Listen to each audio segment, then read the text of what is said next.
Welcome guys, today I'm going to show you how to remove Cortana from your computer. So to start, you should first go to Powershell as an administrator. So you should right click on the start icon. You can see the icon is start.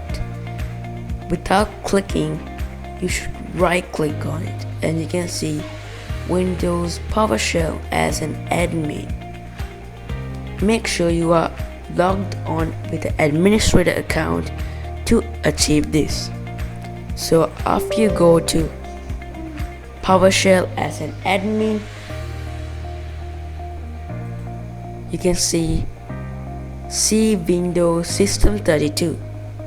So you should paste the command that is in the description below this video, copy it from there and paste it here. So just click on Ctrl+V to paste it, and then you should hit enter, and this will remove Cortana from your computer completely. And as you can see, the icon Cortana just disappeared.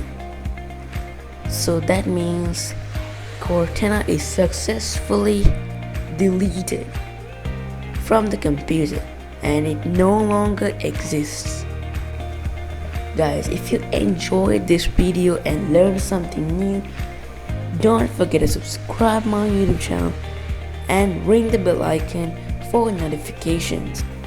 So see you guys in another video like this. Bye guys.